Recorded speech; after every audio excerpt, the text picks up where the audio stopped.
Now, he played young Alan Turing in the Oscar-nominated movie The Imitation Game alongside Benedict Cumberbatch. Since then, actor Alex Lawther has gone on to star in Netflix's cult series Black Mirror, Disney's Alien Earth and the Star Wars mega hit Andor. He has been busy. Yeah. But most recently, Alex has swapped the stormtroopers for the streets of Dublin, starring alongside Derry Girl, Jamie Lee O'Donnell in the BBC drama Leonard and Hungry Paul. Before we chat with Alex, take a look at this.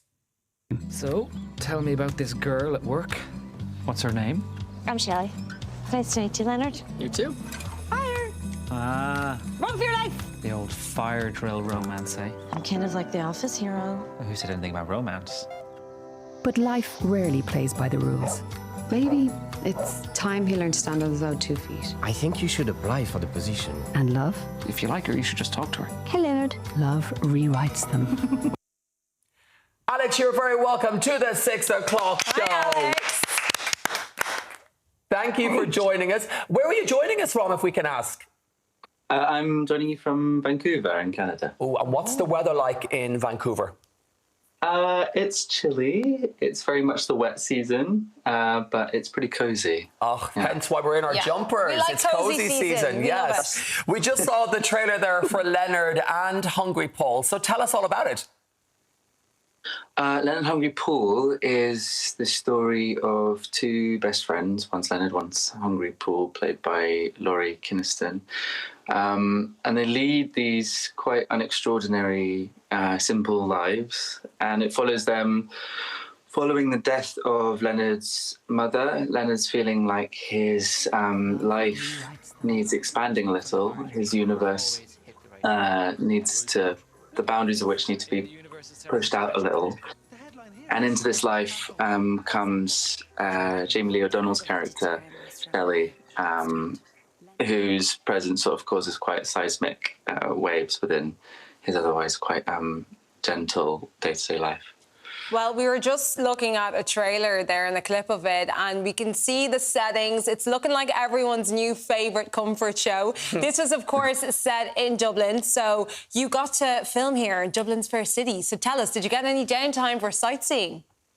Yeah, and it was that part of the year. We shot in April and May of this year, and the weather was just so delightful. It was sort of strangely sunny all the time. I think we had like 1 or 2 days of rain the whole time.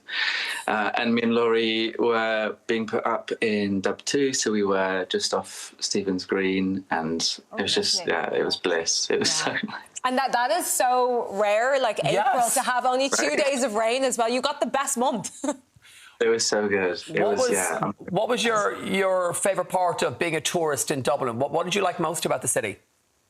I did something quite bougie most weekends. I would go to Killiney Beach, and they have like a sauna there, and I would do that thing where with the old Irish ladies, be sitting in the sauna and going in the sea. That was like my Saturday ritual. You know, getting the dart Killiney from Dublin Central. Yeah, it was so nice. Did you have a dry robe? Oh, a dry robe, yes. That's essential. No, I'm not that much of a professional. No, I just had a towel. But when you come back, upgrade that towel to a dry robe, Alex. Do yourself a favour. Listen, of course you did. This series has a fabulous cast. You mentioned Laurie a few times. Jamie Lee O'Donnell, we love her here. What was it like working alongside them? Laurie, I've never worked with him before, but we've known each other for about 10 years. So it was just like working with one of my dearest friends, which was exceptionally nice. And then, I mean, Jamie Lee, she's the the people's princess of Ireland, as far as I understand, since her time on Derry Girls. And so working with her was like working with royalty. and she's what the show needed, in the sense that like, it could fall into slightly meandering territory with these two very quiet young men, but Jamie brings such like life and energy to an otherwise quite slow-paced comedy. It was exactly. We were very lucky to have someone who's that generous in her spirit. Yeah. We had a really lovely time. And we can confirm she is the people's princess here in Ireland. Indeed. We love her. We're obsessed with her. Just so you know. Well, we need to compliment you also, because you pulled off a fantastic Irish accent. I know you have a background of mixed accents. Your dad has a Northern Irish accent. Your mum has family in Mayo. So how did it work? Did you have to work with the dialect coach to perfect this accent? Yes, with a guy called Paul Musalades, who's brilliant, and he also worked with some of the British actors on Normal People, I believe. And yeah, I was slightly anxious about it because I think there's a long line of British people doing quite bad Irish accents. Name and shame them. Name and shame them. No, but I mean, and then coming from an Irish family myself, I felt like, God, if I mess this up, I'll never live it down. So I did my very best. What did your family in Mayo think? Did you ever practice with them?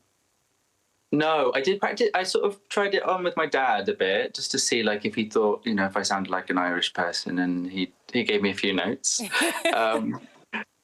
And they've loved the show, and yeah, it was so nice. It was particularly nice just working in Ireland and working with an Irish crew. I feel like you guys are just more, you just get things done, but you're chilled out about it in a way that sometimes...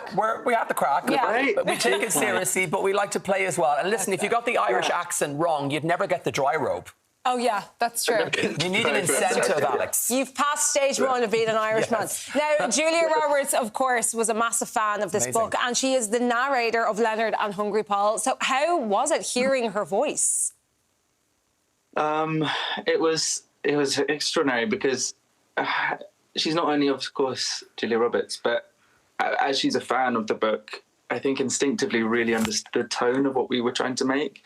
And so I know that Andrew Chaplin, an excellent director on the show, he spent a day with Julia Roberts recording with her, and I think it was just sort of second nature. And so, you know, normally I sort of watch things that I'm in behind my hands, but it was actually a real pleasure to hear how smoothly her voice fits in the other threads of the show. I think it's gorgeous, but I'm biased, but yeah. Moving on now to from Julia Roberts to Early in Earth, where you played Joe Hermit. What was that whole experience like for you? Yeah, I mean, quite opposite to filming in like suburbia in sunny Ireland. We were in Thailand for 6 months last year, and I guess the scale of that is something else, right? It's like it's extraterrestrials and it's sort of arm-to-arm combat, and sort of, yeah. I think it's nice. I think it's nice to be able to move between something of that scale to something more like Leonard and Hungry Paul, which is about, you know, the minutiae of two people's... Yeah, and so different. It's so different. So and different. It's probably fun for you as an actor to just play around with that range as well, because also you appeared in the Star Wars franchise Andor. That's mega. Were you a huge Star Wars fan growing up?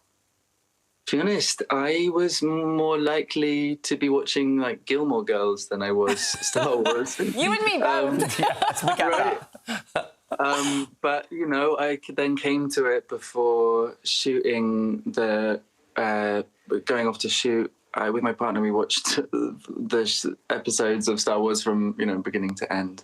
And it's a really good story. And this particular story, Tony Gilroy's writing is just so good and not afraid to be political too.